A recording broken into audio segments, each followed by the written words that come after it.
చంద్రగౌడ్ గారు మీ అందరి ముందు టీఆర్ఎస్ పార్టీ అభ్యర్థిగా పోటీ చేస్తున్నటువంటి నాకు అత్యంత ఆత్మీయులు శ్రీ మదన్ రెడ్డి గారు,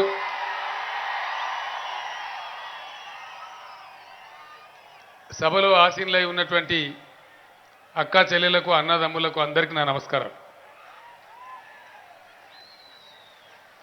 ఈరోజు ఇది 7వ సభ. దాదాపుగా ఇప్పటికే ఈ సభతో కలిపితే ఒక 3 లక్షల మంది ప్రజల్ని ఈరోజు నేను కలుసుకోవడం జరిగింది. ఎక్కడికి పోయినా, ఏ నియోజకవర్గానికి పోయినా, నిజామాబాద్ జిల్లా అయినా, సంగారెడ్డి జిల్లా అయినా, మన మెదక్ జిల్లా అయినా ఒకటే ఉత్సాహం కనపడతా ఉంది. సర్వే రిపోర్ట్లు కూడా అవే తెలియజేస్తూ ఉన్నాయి. నర్సాపూర్లో పోయినసారి జరిగిన దానికంటే కుడిచేయి ఈ సభ జరుగుతూ ఉంది. అలా దీంతో మదన్ రెడ్డి గారి విజయం ఖాయమని చెప్పి తేలిపోయింది. ఈరోజు ఇంకా చర్చ కూడా లేదు. మీ అందరితో నేను ఒకటే మాట కోరుతా ఉన్నా, ఎప్పుడు ఎలక్షన్లు వచ్చినా గాలి గాలి ఆగమాగం కావద్దు, మంచిగా ఆలోచించాలి. నర్సాపూర్ నియోజకవర్గం చైతన్యవంతమైన ప్రాంతం. మీరందరూ కూడా బాగా ఆలోచించగలిగే శక్తి ఉన్నవాళ్ళు. 70 ఏళ్ల నుంచి ఎన్నికలు జరుగుతున్నా, ప్రజాస్వామ్యం ఉన్న దేశంలో కొద్దిగా బాధ అనిపించేది ఏంటంటే ఎంత పరిణతి రావన్నో అంత పరిణతి రాలే. డెమోక్రసీలో ఎంత మెచ్యూరిటీ ఉండానో అంత లేదు.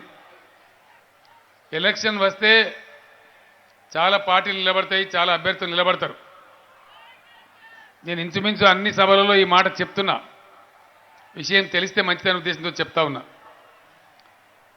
ఎలక్షన్లలో పార్టీలు గెలవడమో అభ్యర్థులు గెలవడమో కాదు ముఖ్యం.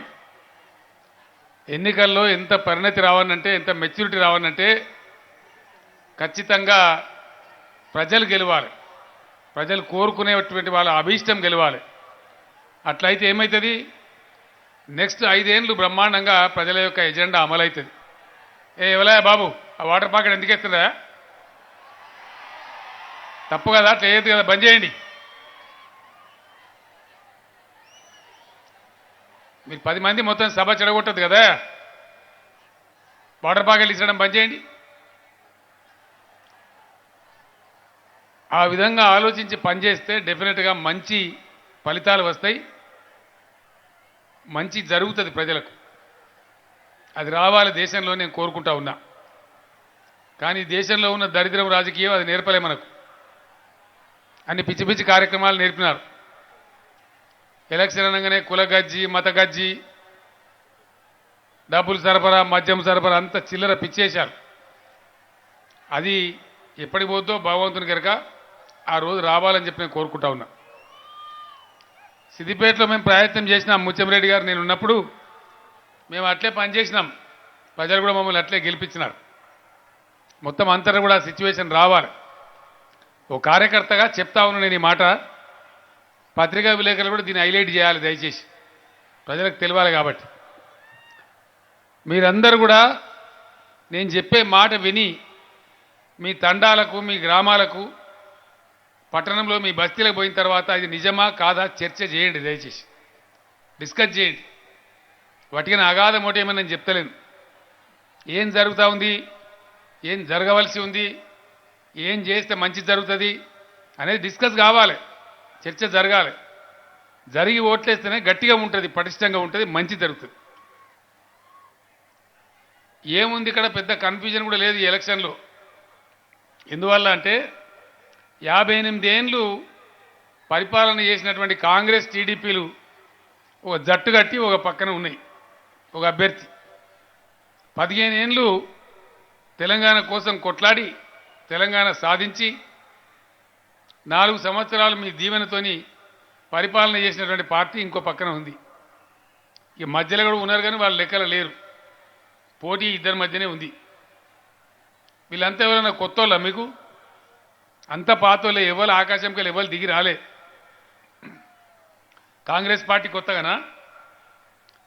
తెలుగుదేశం కొత్తగానా? టీఆర్ఎస్ కూడా కొత్త కాదు. టీఆర్ఎస్ కూడా మీ ముందున్న పార్టీ గత 20 ఏళ్ళ నుంచి.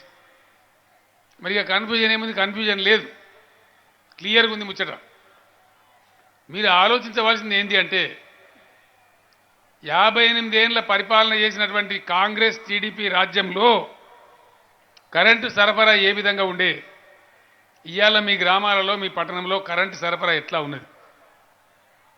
పెన్షన్లు కావచ్చు, మరొకటి కావచ్చు, వాళ్ళ రాజ్యంలో ఎంత పెన్షన్ ఇచ్చినారు? టీఆర్ఎస్ గవర్నమెంట్లో పేదలకు ఎంత మేలు జరిగింది? అది రేషన్ బియ్యం కావచ్చు, ఇంకోటి కావచ్చు. ఆలోచన చేయండి. ఓట్ల కోసం, తమాషా కోసం కాదు. నాకు బాగా గుర్తున్నది, ఏకే గోయల్ అని చెప్పి ఒక ఆయన ఎక్స్ ప్లానింగ్ సెక్రటరీ, అంత కూర్చొన్నాం తెలంగాణ భవన్లో హైదరాబాద్లో. పెన్షన్ ఎందుకు ఇస్తామా మనం పేదలకు అని అడిగిన నేను. ఓట్ల కోసం ఇస్తామా, డ్రామాకి ఇస్తామా, ఏదైనా ఉద్దేశం ఉందా? ఉద్దేశం ఉండాలి కదా. ఏం చేసినా కూడా వట్టిగానే చేయదు కదా, ఉద్దేశం ఉండాలి. పేదవాళ్లకు, ఆలనా పాలన లేని వాళ్లకు, భర్తలు చనిపోయినటువంటి స్త్రీలకు, ముసలివాన్లకు, ఒంటరి మహిళలకు, ఇంకా ఇతరత్ర కొంతమందికి ఇస్తాం పెన్షన్. ఎందుకు? వాళ్ళకు ఒక ఆదరణ ఉండాలి, ఇంకోళ్ళ మోతాదు ఉండద్దు. మనం కూడా మనుషులమే, వాళ్ళు మనుషులే. రేపు మనం కూడా ముసలోళ్ళం అవుతాం, మన పిల్లలు కూడా మంచిగా చూస్తారో లేదో. కాబట్టి వాళ్ళకు ఒక ఆదరణ, ఎవరి మీద ఆధారపడకుండా ఉండాలి అని ఇస్తాం పెన్షన్. మరి ఇచ్చినప్పుడు వాళ్ళ అవసరాలు తీరాలి కదా. ఏదో 70 రూపాయలు చేతులు పెట్టి, 200 చేతులు పెట్టి, ఇదే పరమాన్నం అనుకో, ఇదే కైలాసం అనుకో, అట్లా అవసరం లేదు. మనం మంచిగా ఇద్దాం, లెక్క తీయమని చెప్పిన నేను. పండితులందరూ కలిసి ఉప్పు గింత, పప్పు గింత, చింతపండు గింత అని లెక్కలు తీసి 670 ఇస్తే మత్తు అయితే సారని చెప్పారు. నేనన్నా ఏం కొసురుతారా బైకి పేదోళ్ళకు, ముసలోళ్ళకు, భర్త లేని స్త్రీలకు ఇచ్చే కానీ కొసరన్నా పర్వాలేదు, ఒక 1000 రూపాయలు రాయమని చెప్పి నేనే జబర్దస్తిగా చెప్పి రాపించిన. ఇట్లా అనేక మంది బీడీలు చేసే కార్మికులు ఉన్నారు. ఎప్పుడన్నా జీవితంలో వాళ్ళ గురించి వాళ్ళని పట్టించుకున్నారా? ఇప్పించినరా? వాళ్ళ బతుకు వాళ్ళే బతికినరా తప్ప ఎవరు పట్టించుకోలే. ఇలా దాదాపు 4,50,000 మంది బీడీ కార్మికులకు కూడా నెలకు 1000 రూపాయల పెన్షన్ ఇస్తూ ఉన్నాం.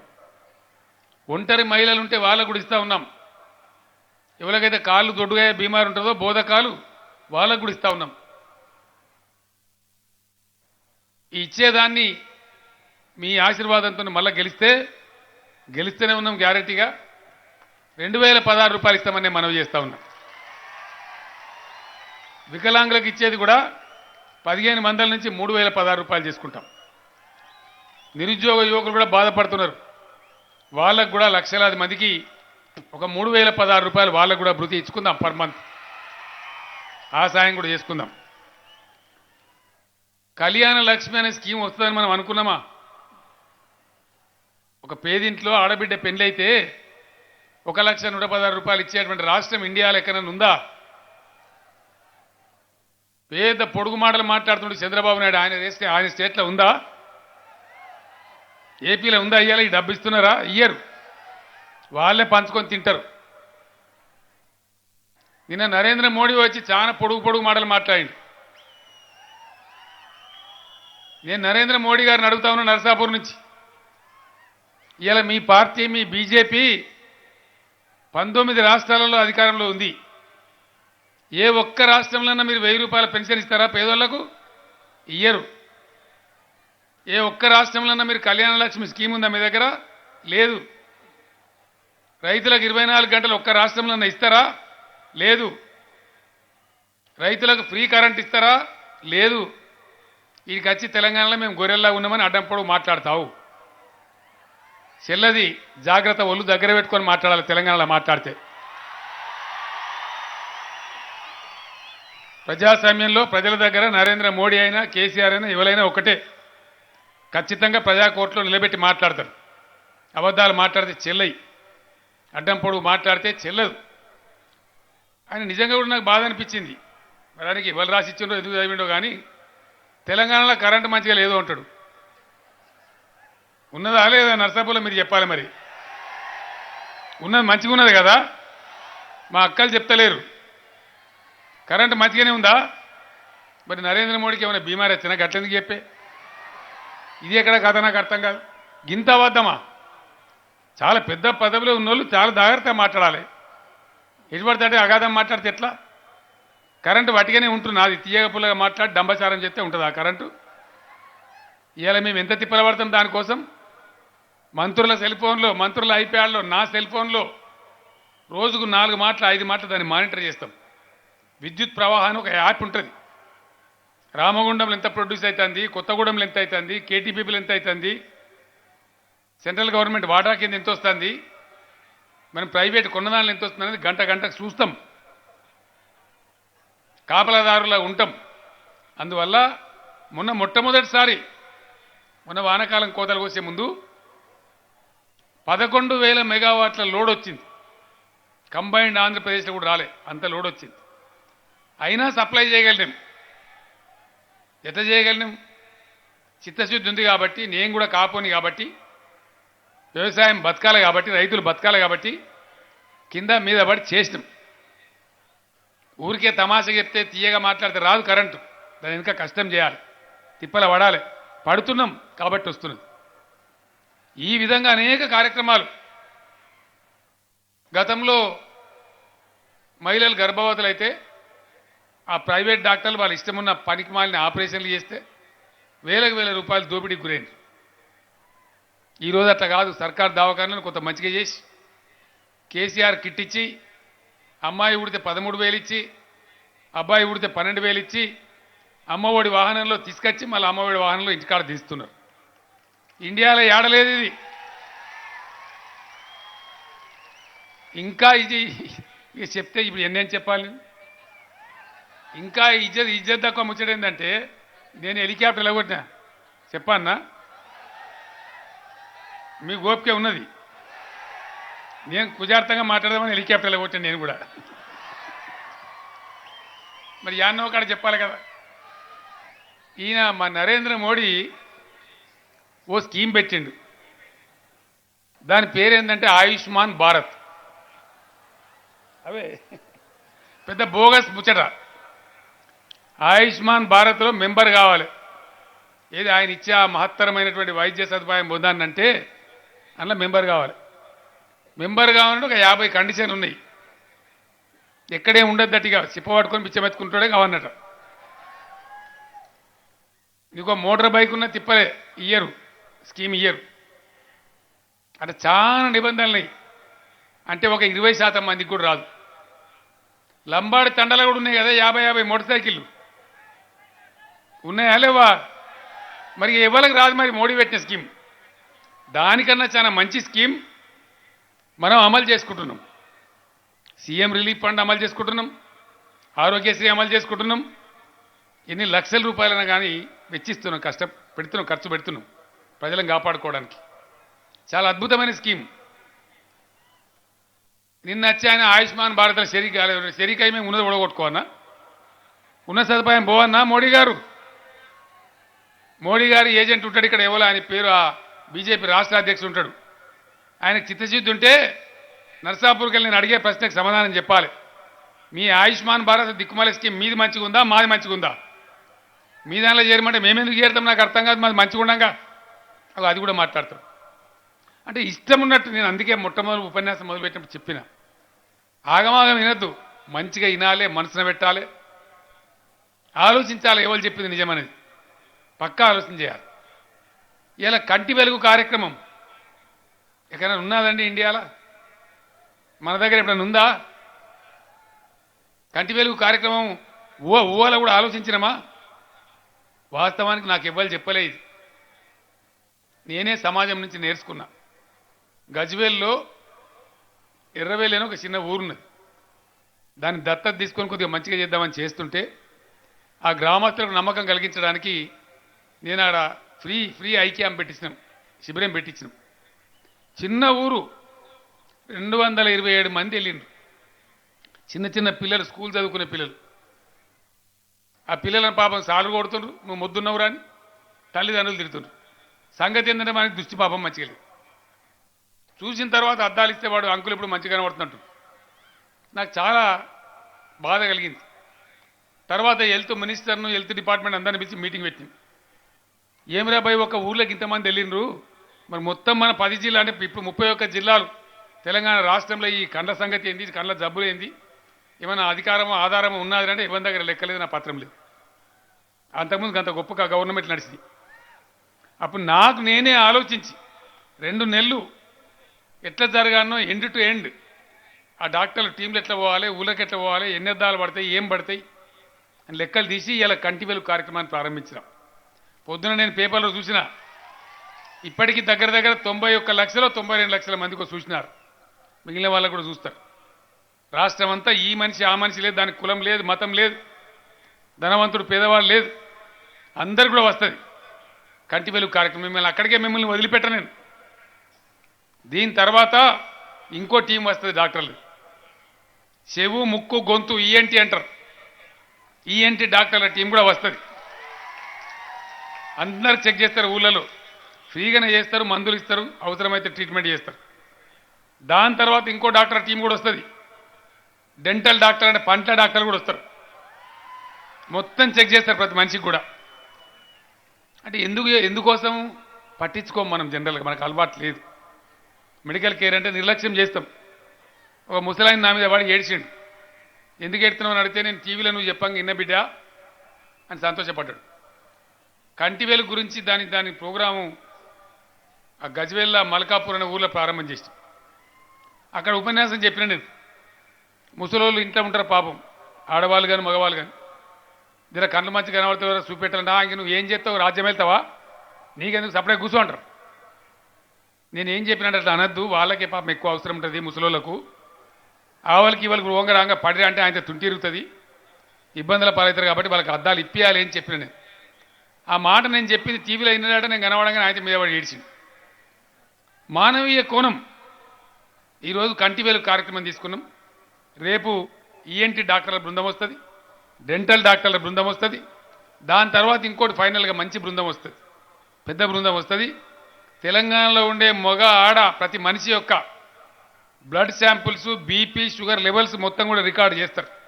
టైం పడుతుంది, ఒక 6 నెలలు ఆడబడతాయి పట్టణం కాక, కానీ రికార్డు చేస్తారు. చేసి మొత్తం కంప్యూటరైజ్ చేస్తారు. అట్లా చేస్తే లాభమైంది. మన శివంపేట అని పోయి గడ తూపురాని కడని చక్కర అయిందనుకో, కాపాడాలి, ఎమర్జెన్సీ మెడిసిన్ ఇవ్వాలి, బతికియాలి ఆయన ముఖం చూసి ఆ ఫోటో పెట్టి కొడితే రిసెంబ్లెన్స్ ఒక బటన్ కొడితే 1 సెకండ్ లోపల ఆయన బ్లడ్ గ్రూప్ ఏంది, ఆయన షుగర్ ఏంది, ఆయన బీపీ ఏంది మొత్తం వచ్చేస్తుంది. ఎమర్జెన్సీ అప్పుడే బ్లడ్ ఇస్తారు, ఆ మనిషిని కాపాడతారు. ఇవి గిట్లా ఆలోచిస్తున్నాం, ఈ పనులు జరగాలని కోరుతున్నాం. ఇవి చేయొద్దటిగా, ఈ పనులు కావద్దట. వాళ్ళు ఉన్నప్పుడు పట్టించుకోలే, ఇప్పుడు కావద్దట. దయచేసి మీరు ఆలోచన చేయాలి. రైతు బంధు స్కీమ్ మన జిందగీలు అనుకున్నామా? ఇలా వ్యవసాయ ట్రాక్టర్ల ట్యాక్స్ రద్దు చేసినాం. రైతులకు పంటలు మంచిగా పండాలి, 1 కోటి ఎకరాలకు నీళ్లు రావాలి, వస్తాయి గ్యారంటీగా. మదన్ రెడ్డి నా ఎంబడబడి హల్దీబాగ్ మీద మంజీర మీద ఒక 12 చెక్ డ్యాములు మంజూరు చేయించారు. అయితే అన్నీ అయిపోతాయి. హరీష్ రావు మంత్రి అయింది ఉన్నాడు కాబట్టి 6 నెలలు 8 నెలలు మొత్తం చుక్తగా అయిపోతాయి. మొదలైతే పనులు ఎలక్షన్ తెల్లారని షురు అయిపోతాయి. అట్లే మీకు కాళేశ్వరం నీళ్ళు కూడా మీకు వస్తున్నాయి. 1,00,000 ఎకరాలకు ఒక చిన్న లిఫ్ట్ పెడితే ఇంకా 1,00,000 పోతుంది. అది 70,000 కాలువదారునే వస్తున్నాయి. ఇంకో 30-40,000 ఎకరాలు ఇంక ప్రతి నియోజకవర్గానికి 1,00,000 పైన రావాలి. కాబట్టి అవి కూడా వస్తాయి. డెఫినెట్గా మీకు నర్సాపూర్ నియోజకవర్గానికి 1,00,000 ఎకరాలకు గోదావరి నీళ్ళు తెచ్చిచ్చే బాధ్యత నాది అని చెప్పి నేను మనవి చేస్తాను. బంగారం లాంటి భూములు నర్సాపూర్ తాలూకా, మంచి భూములు. ఏం చెరుకు వండేది ఒక జమాన్లా, బెల్లం కడాయిలు ఎన్ని ఉండే.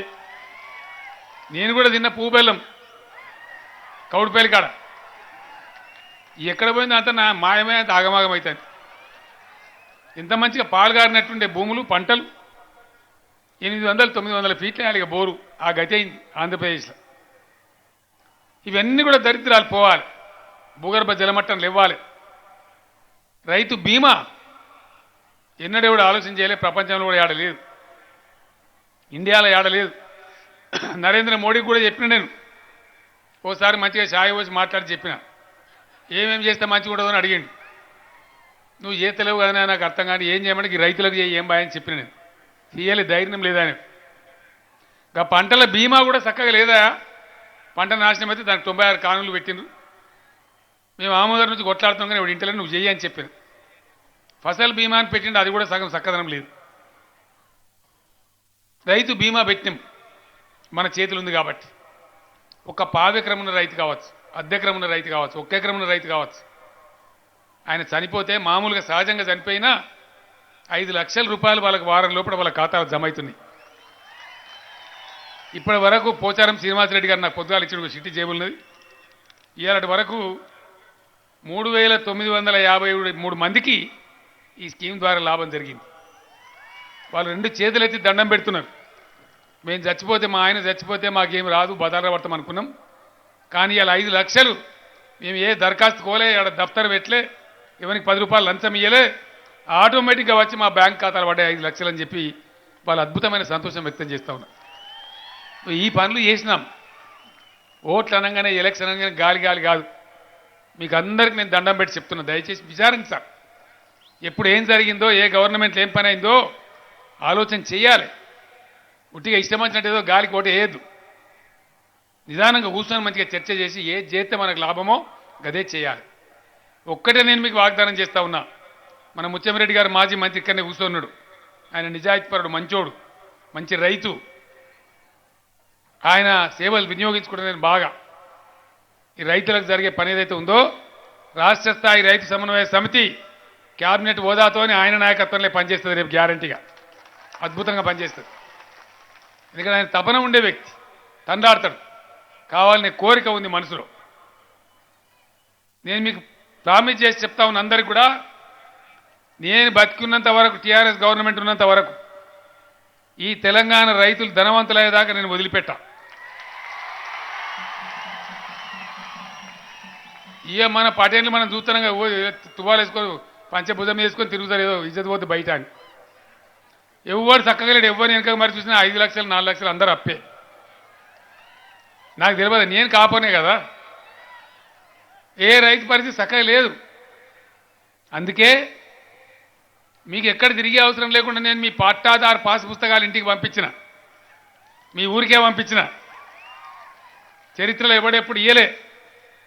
మీ రైతు బంధు చెక్కులు కూడా మీ ఊర్లోనే పంచిపించిన. మీరు ఎవరు దఫ్తర్ల చుట్టూ తిరగలే. ఇప్పుడు కూడా చెక్కులు మీ బ్యాంకులనే పడుతున్నాయి. ఎలక్షన్ ఉంది కాబట్టి మీ బ్యాంకులో జమ అవుతున్నది. మీకు తెలుసా విషయం? కొన్ని పట్టాలు కొద్దిగా మిగిలి ఉన్నాయి. కోర్టు పంచాయతీలో మన్నో మశానం ఉన్నాయి. కొంతమంది గిరిజన సోదరులు పాపం భూమి 30 ఏళ్ళ నుంచి దున్నుకుంటాను. అటు అడవి శాఖ పంచాయతీ, వీడి పంచాయతీ, వాడి పంచాయతీ ఉన్నది. ఇక్కడ మీ నర్సాపూర్లో లేదు.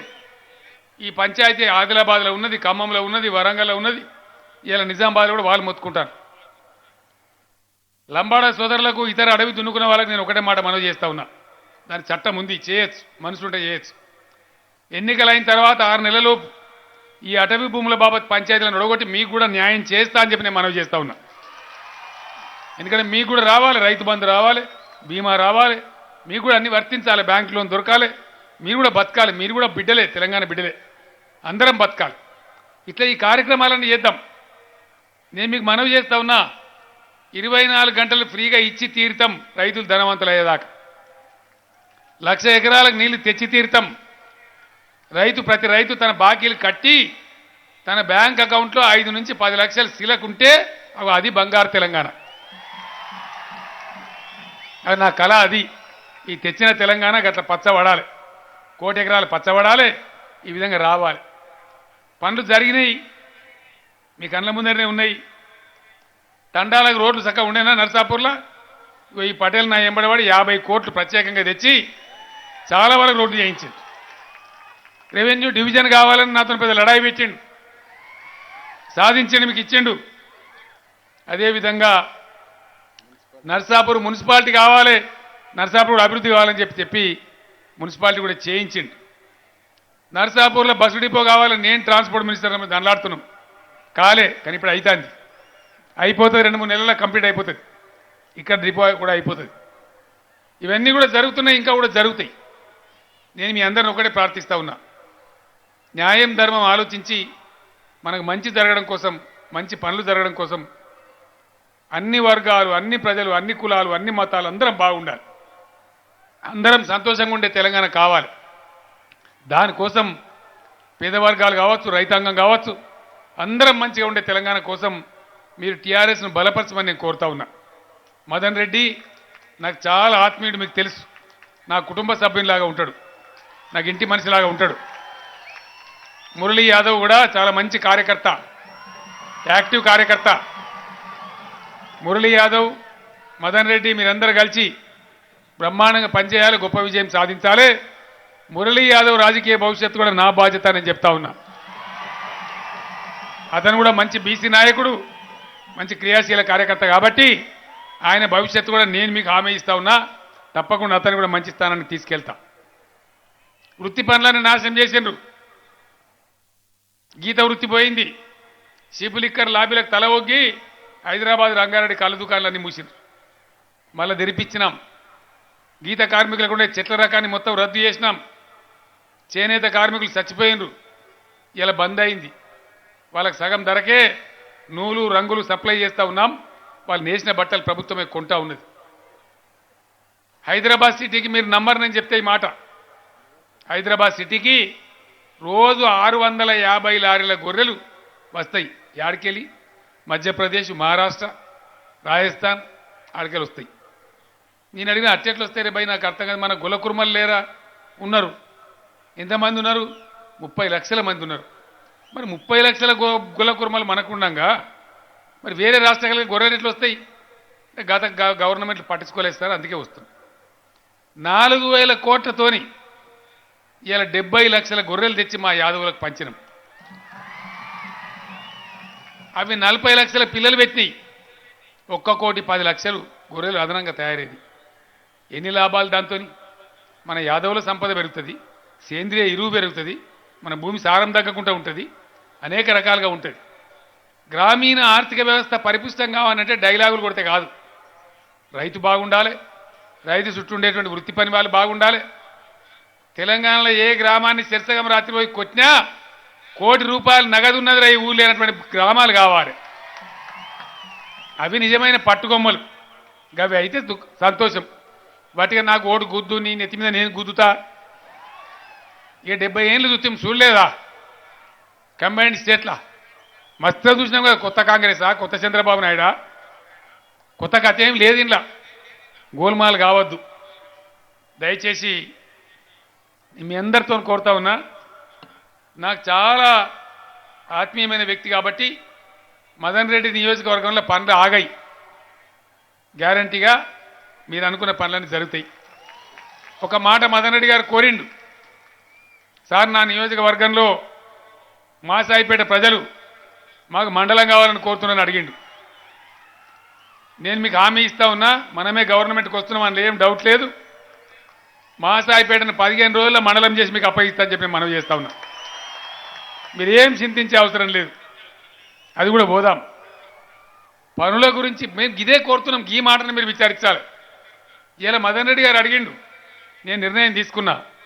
డిసెంబర్ 11 రిజల్ట్ అవుట్ అయితే జనవరి 15 లోపల 26 జనవరికి మా సాయిపేట మండలం మీద జెండా ఎగిరేసే బాధ్యత నాది. ఇది ఎట్లా సాధ్యమైంది? నిర్ణయం తీసుకునే అధికారం తెలంగాణలో ఉంది కాబట్టి. అదే కాంగ్రెస్ పార్టీ నిర్ణయం తీసుకుంటుందా ఇట్లా? వాళ్ళు కూసోవాలంటే కూసోవాలి, లేవాలంటే లేవాలి. ఢిల్లీ చేతుల గులాములు. ఆఖరి దీనికి పోయాడు కూడా ఢిల్లీకే పోవాలి. ఏమి నడవదు వాళ్ళకి. టిక్కెట్లు కూడా వాళ్ళే ఇచ్చిరా మొన్న. టిక్కెట్లు కూడా ఢిల్లీలో ఇస్తారు. వాళ్ళ చేతిలో వాళ్ళే ఉండరు. కాబట్టి మన అధికారం మన చేతిలో ఉండాలి. ఉంటేనే డెఫినెట్గా నిర్ణయాలు తీసుకుంటాం. మాకు బాసులు ఢిల్లీలో లేరు, మాకు బాసులు విజయవాడలో లేరు. మా ముందు కూర్చున్నారే మీరే మా బాసులు. తెలంగాణ ప్రజలే మా బాసులు. మన ప్రజలు, మన రైతులు ఏది కోరుతారో, వాళ్ళకి ఏది లాభమో గా నిర్ణయం మేము తీసుకుంటాం, మేము వేరే తీసుకోం. నాకు ఒకటి ఇంగ్లీష్లో చెప్పిండు, no we cannot give free power to agriculture sir, don't give 24 hours. నేను చెప్పిన నీ ఎవరిని ఇంగ్లీష్ గజం లోపల పాత్ర పెట్టు, అవసరమే లేదు 24 అవర్స్ ఫ్రీ పవర్ ఇచ్చి తీరాలి మళ్ళీ మాట్లాడితే కొడతా కొడక అని చెప్పిన నేను చేయనియరు మీకు తెలియదు చేద్దామంటే కూడా చేయనియరు దమ్ము కావాలి ధైర్యం కావాలి మొండితనం కావాలి నేను చేయలే 10 జిల్లాలు ఉంటే 31 జిల్లాలు చేసినాం రెవెన్యూ డివిజన్లు చేసినాం మండలాలు పెంచినాం రేపు మాసాయిపేట కూడా గ్యారంటీ మండలం అయిపోతుంది ఆ పద్ధతిలో చేస్తాం అందరు కలిసి దయచేసి చాలా పెద్ద మేయడ్తోని మదన్ రెడ్డి గారిని గెలిపారు మీ నరసాపురం పక్కకే నేనున్న గజ్వేల్ నేను గరీబ్ గారిని నేను మొత్తం తెలంగాణ తిరగాలి నా ఎలక్షన్ మన ముత్యంరెడ్డి సాబ్ కొట్లాడుతున్నాడు గజ్వేల్లో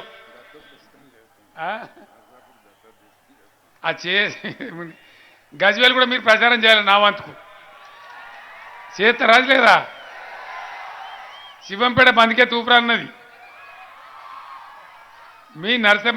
మీ ఎమ్మెల్యే ఎట్లయినా గెలిచే పోయిండు ఏమి రండి ఇంత మంది వచ్చిన ఇంక ఆగుతుంది ఎలక్షన్ అయిపోయిన కింద లెక్క ఇంకొక చివరి మాట చెప్పి నేను ముగిస్తా మా ముత్యంరెడ్డి గారు ఉన్నారు ఆయనకు కూడా తెలియాలి నేను ఏం కోరుతున్నా అంటే నీళ్ళు వస్తాయి గ్యారంటీ కరెంటు మంచిగా ఉంటుంది ఎరువులు అందుతాయి అన్నీ మంచిగా ఉంటాయి నీళ్ళ మంత్రి మీ జిల్లాలో కాబట్టి దాన్ని డోకలేదు అయితే మరి పండిన పంట గిట్టుబాటు ధర రావాలి అది ఎట్లా మరి ఇప్పటి ముప్పడిగా పండుతుంది దానికి ఎక్కడ ఏ పంట వేయాలనో అక్కడ గదే వేయాలి క్రాప్ కాలనీ చేయాలి చేస్తారు ముత్యంరెడ్డి గారి ఆధ్వర్యంలో చేపిస్తారని చేసి మంచి అనువైన పంటలు పండించి మనం పండించే ప్రతి గింజ ఆన్ డిమాండ్ అమ్ముడు పోవాలి కూరగాయ కానీ ధాన్యం కానీ కాటన్ కానీ ఇంకోటి కానీ నేను ఏం చెప్తున్నా అంటే రేషన్ డీలర్లు మా కడుపు నెడతలేని వాళ్ళు ఎడతాను పసుపు కొందామంటే కల్తీ మిరప్పొడి కొందామంటే కల్తీ ఏ పాలు కూడా కల్తీ చేస్తాను దరిద్రులు ఇవ్వాలి రేపు ఈ కల్తీ బాధ పోవాలంటే మన పంట మనమే లోకల్గానే ఏ తాలూకాకు ఆ తాలూకా 2, 3, 4 ఫుడ్ ప్రాసెసింగ్ యూనిట్లు పెట్టాలి తయారు చేయాలి మంచిగా మన డీలర్ల ద్వారా ప్రతి గ్రామంలో ఎందుకంటే అగ్ మార్కెట్లను అట్లా సప్లై చేయాలి మంచి కల్తీ లేని సరుకు దొరుకుతుంది రైతులకు ధర దొరుకుతుంది ఐకేపీలో పనిచేసే మహిళలకు పని దొరుకుతుంది చేతి నిండా అందులో పనిచేసే పోరగాళ్ళు కూడా మంచిగా ఉద్యోగస్తులు అయిపోతారు 5-6 వేల మంది ఎంతమంది ఉన్నారు వాళ్ళకు కూడా పర్మనెంట్ చేసి జాబ్స్ బ్రహ్మాండంగా చేస్తాం తద్వారా తెలంగాణకు వచ్చి నేర్చుకొని పోవాలి వేరే రాష్ట్ర ప్రభుత్వాలు ధనవంతులైన రైతులు ఎక్కడున్నారంటే తెలంగాణలోనని చెప్పాలి ధనవంతులైన గొల్ల కుర్మలు ఎక్కడున్నారంటే తెలంగాణలోనే పేరు రావాలి అద్భుతంగా ఎక్కడ పని నడుతుందంటే తెలంగాణలో నడుతుందని రావాలి ఇవాళ మిషన్ భగీరథ మనం అనుకున్నామా మన జన్మల నర్సాపూర్లో దాదాపు 95% పైన అయిపోయింది ఇంటింటికి నీళ్ళు వస్తున్నాయి ప్రతిరోజు వస్తున్నాయి కదా నరేంద్ర మోడీ కనవడలేడు నిన్న మరి నరసాపురం దొరకచ్చి తాగిపిస్తాం నీళ్లు ఆ విధంగా మిషన్ భగీరథ కార్యక్రమం కూడా అయింది శాశ్వతంగా మంచినీళ్ళ పీడ పోయింది బ్రహ్మాండంగా ఉంటుంది ఈ విధంగా జరిగే ఈ రాష్ట్రాన్ని మరింత గొప్పగా తీసుకొని పోవాలని చెప్పి న్యాయబద్ధంగా తీసుకొని పోవాలని చెప్పి ఈ ఎలక్షన్ నేనే తెచ్చినా దయచేసి నా ప్రార్థన కష్టపడి తెలంగాణ తెచ్చినాం కాబట్టి గర్జు ఉంది కాబట్టి చేసుకోవాలనే తపన ఉంది కాబట్టి మీ తీర్పు నేను కోరిన మీ తీర్పులో నర్సాపూర్ నుంచి కూడా పెద్ద ఎత్తున కారు గుర్తు కోటేసి మదన్ రెడ్డి గారిని గెలిపించండి మీ గజ్వేల్ లాగా సిద్దిపేట లాగా నర్సాపూర్ తయారు చేస్తామని చెప్పి నేను మనవి చేస్తా ఉన్నా అన్నీ కూడా చేసుకుందాం అభివృద్ధి చేసుకుందామని కోరుతా ఉన్నా కాలాతీతమైంది మళ్ళీ రేపు నేను ప్రచారానికి వెళ్ళాలి కాబట్టి మీరు నాకు సెలవు ఇవ్వాలి దయచేసి కారు గుర్తుకు ఓటేసి భారీ మెజార్టీతోని మామూలు మెజార్టీతో కాదు మంచి మెజార్టీతోని మదన్ రెడ్డి గారిని గెలిపించాలని కోరుతూ నేను సెలవు తీసుకుంటా ఉన్నా జై తెలంగాణ జై తెలంగాణ కారు గుర్తుకే ధన్యవాదాలు థ్యాంక్